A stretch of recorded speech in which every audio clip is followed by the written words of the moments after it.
I grew up in northern Nevada, the West Coast, of course, in real cowboy country. And the best part about growing up there was that at night, the stars were completely clear. No light pollution at all. And even as young as 9 years old, I remember going out, gazing up at the stars and wanted to be an astronaut.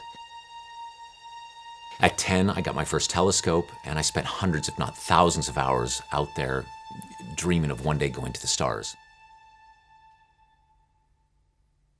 So I was inspired to write a piece of music about this deep field image. I wrote down my idea of what the piece would feel like, what I call the emotional architecture. And it starts small in mud and builds and builds and builds until finally this giant climax.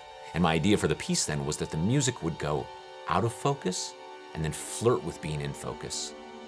Then out of focus, almost in focus, just like the Hubble telescope. Finally at this climax, that's where we hear and see the deep field image in its full glory.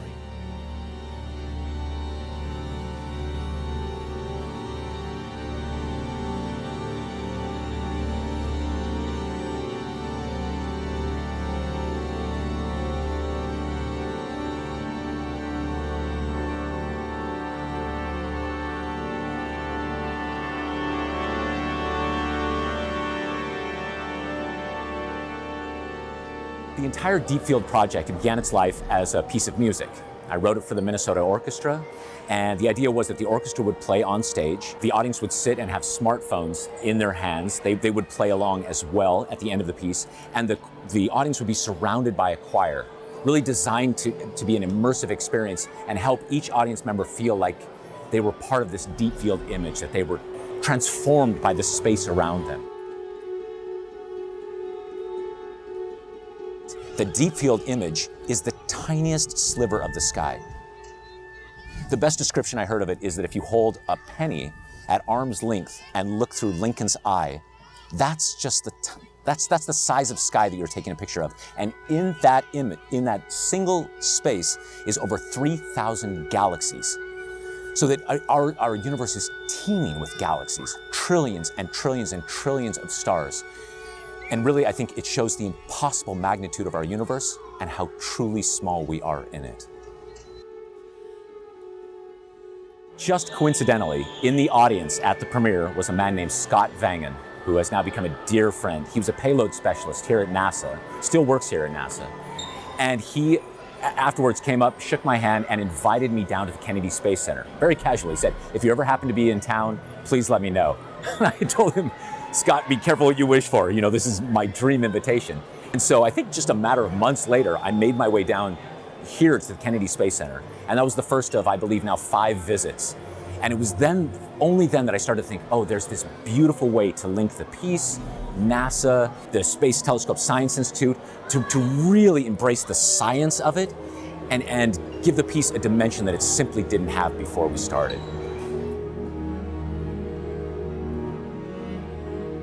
So I've been at the Space Telescope Science Institute for 17 years. And in that, I get to, as I say, explain the universe. I get to find all the interesting ideas of astronomy and the cosmos and bring it out to the public in as many ways as we can find to get it out there. So about 18 months ago, we were contacted by John Grunsfeld, a NASA astronaut and someone who's working at NASA headquarters. Now, I'll be honest, I had not heard of Eric Whitacre before this project. And so we studied up, and Eric came to the Space Telescope Science Institute, and we were introduced. That was sort of what we call the handshake meeting. He told us the story of how he built this symphony based upon the deep field images as inspiration, and a little bit of the background of how he had structured the music. And of course, we showed him all the cool stuff that we do.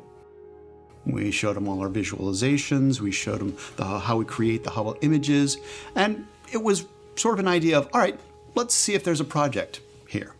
We listened to the music quite a lot after that, and we even put together a sort of a dummy visual to it.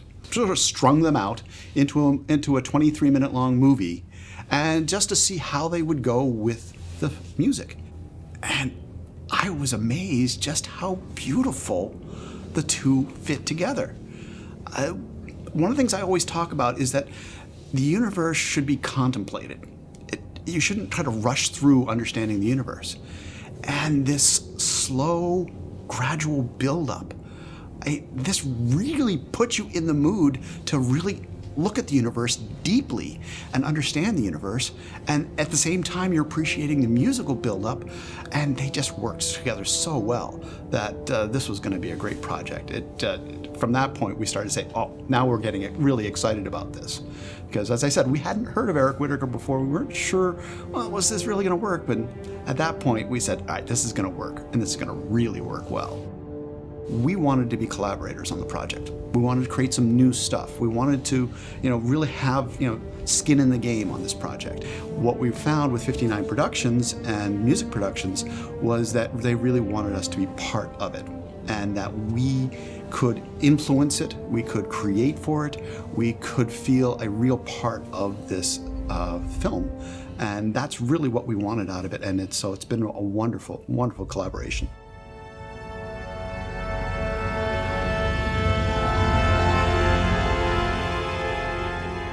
Deep Field's been a journey for 59 Productions in every sense. We came to the project maybe 18 months, 2 years ago, in a conversation with Music Productions, who work with Eric Whitacre.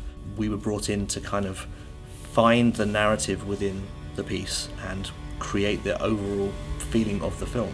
Our role on the project has really been to work with STScI, take all their amazing work and shots, and then align it into something that has a real flow across the 25 minutes of music, and actually do quite a lot of animation work ourselves to kind of bring those pieces of the jigsaw together into one sort of big through line. So 59 Productions, we're a design and production company based in London. What we say we do is we combine art and technology to tell amazing stories, and that's a pretty overriding term, but what it really kind of means is that we are obsessed with finding the narrative heart of anything. But that means that our work is incredibly varied. So we work designing exhibitions, we work making artworks, we do a lot of projected work, projecting onto buildings, projecting on stage, we do opera, we do ballet, we do theatre. And I think what combines that work together is this idea of a story, of a narrative. And the challenge with Deep Field is, well, there's a narrative, but there's no characters to sort of guide you through that. The only characters in this are the amazing shots from STScI and the music. How do we impose a narrative structure onto this piece to help the audience understand what's going on, and also to get away from the idea of a whole load of beautiful shots that don't really have any meaning in their own right? If you just look at them, you could just see them as beautiful things. And actually, the wonder and awe becomes even more when you know a bit about it. So how do you get to understand what you're seeing?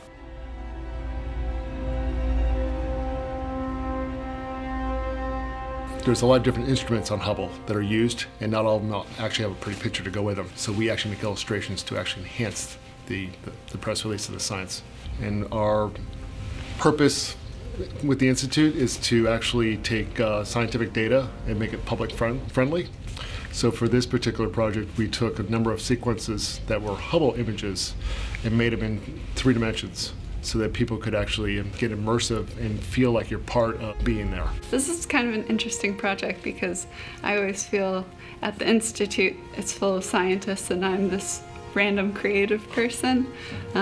So this project in particular is kind of bringing in another creative field, music, and that's been really interesting. See that all married together. The music was always part of, or the underlying piece. As we talked to 59 Productions, we realized that there was a lot of sequences they liked of ours that we had already made, and so that's where I think the, lack of a better word, marriage came together. My role in the Deep Field film is as the scientific visualization lead at Space Telescope. I'm a PhD astronomer, and along with Greg Bacon, we sort of run the visualization group. And when I say visualization group, don't imagine those hundreds of people that work on Hollywood films, okay? Imagine like 5 people, okay? That's how we've got to work on this. So I like to say we're a team of experts, that everybody knows what they're doing.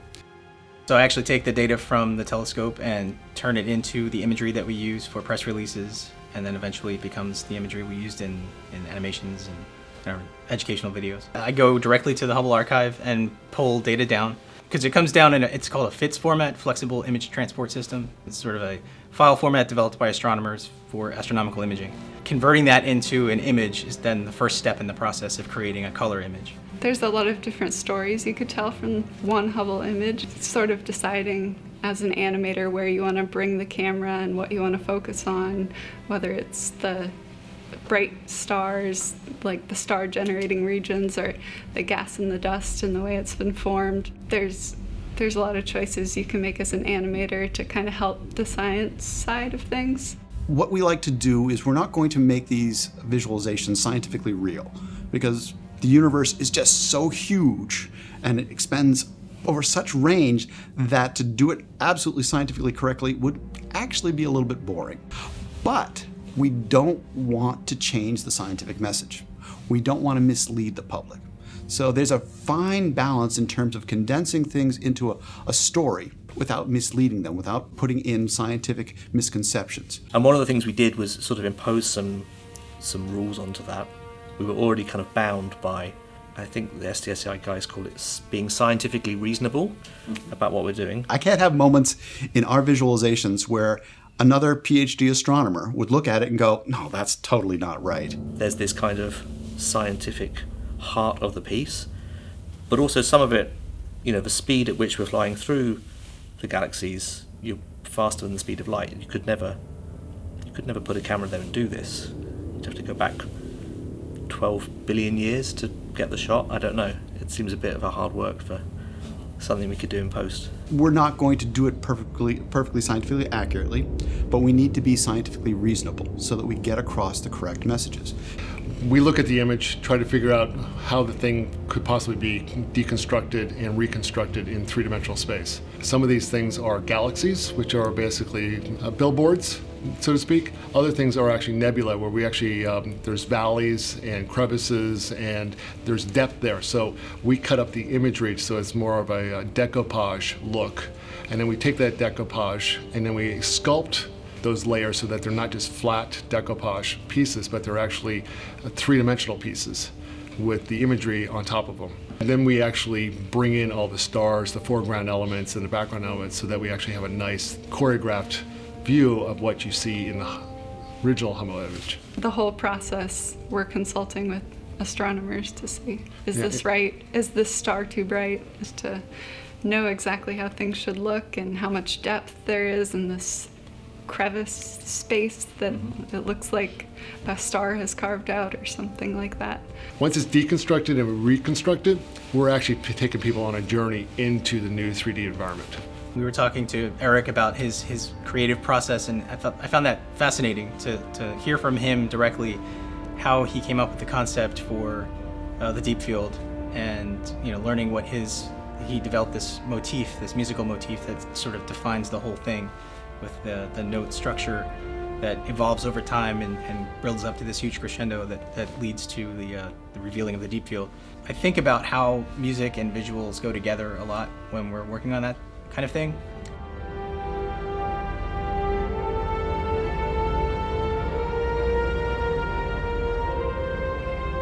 We worked on a storyline that is quite simplistic. We start at Earth level.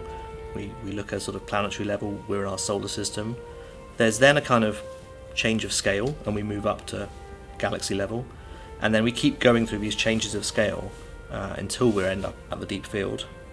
We push just beyond the deep field, and there's a moment where we kind of stretch the boundaries of the real and the real universe, and we go a bit beyond that, and then we come back to Earth.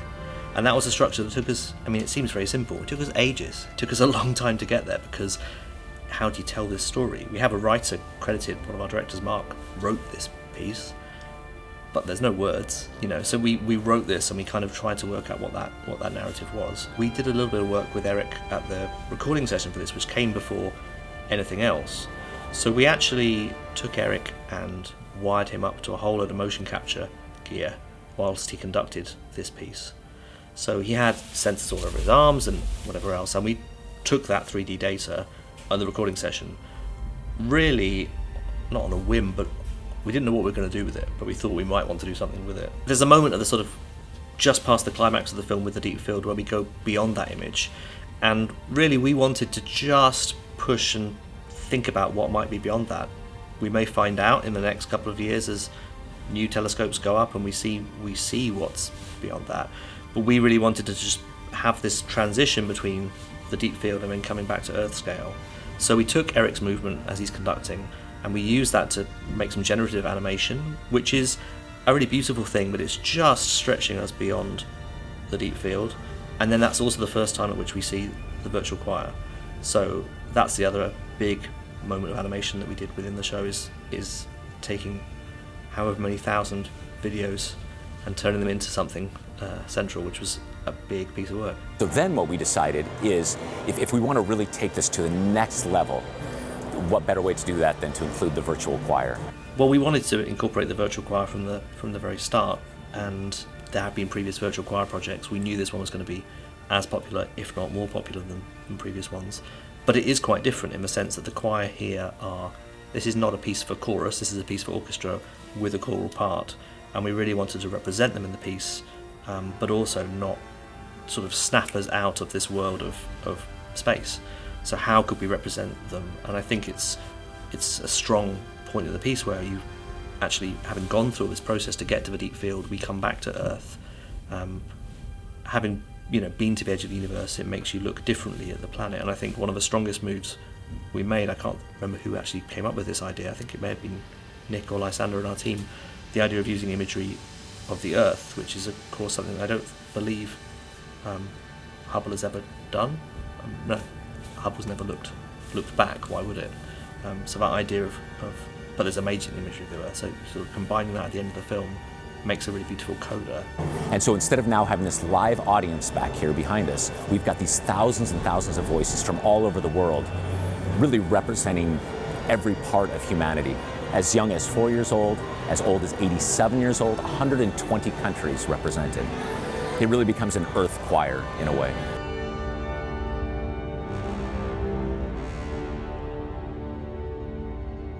Growing up in Nevada as an amateur astronomer, I was first in love with physics and astrophysics. This actually is what I thought I might do. I was also a computer science nerd. I loved mathematics. I loved music, and ultimately music was the deepest passion for me, and it took me forward.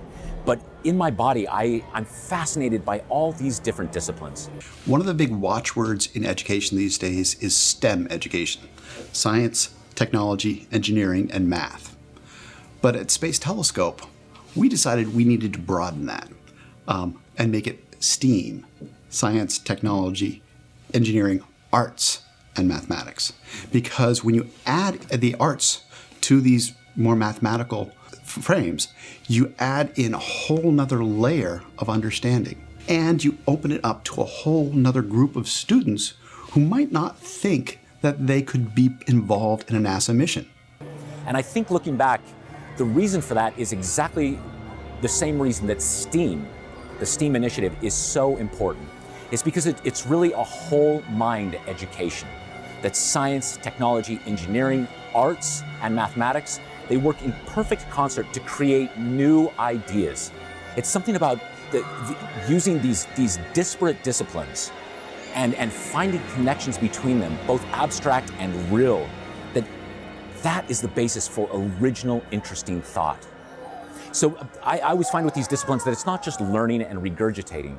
It's actually a way of filling yourself with these tools that then you can combine in completely unique ways that no other human has ever done before, and create something truly magical. I think it's incumbent upon scientists to recognize that it's not just purely intellectual. Yes, a lot of what we do in our papers that are in the journals are very strictly intellectual. But if we want to reach a broader audience, we have to add in some of that emotional part of it. So as you were mentioning, the intellectual quotient as well as the emotional quotient has to be hit in order to reach as many people and to give them a broader sense of how this fits into their lives. So to help educators communicate with their students, and also just for lifelong learners, people who just are fascinated and want to learn more, we've created all of these tools to help people engage with the project itself. At the Deep Field Film website, first you can explore the film but also you can stop at any point and learn about how the images were made, learn what it takes to bring visible light from the furthest reaches of the universe to the Hubble telescope, have it translated in binary code down to Earth, how scientists research it, how they learn about these things. It's really an extraordinarily rich set of tools for students and teachers. Also on the site are badges. We've set up this beautiful little collection of badges, and each badge that is earned in science or in music, you learn a little bit about the process of creating the entire piece. And as you collect all of the badges, you get rewards. We've found that students, and again, lifelong learners, have loved collecting all of the badges. Ultimately, the piece will exist as a concert band piece or an orchestra piece.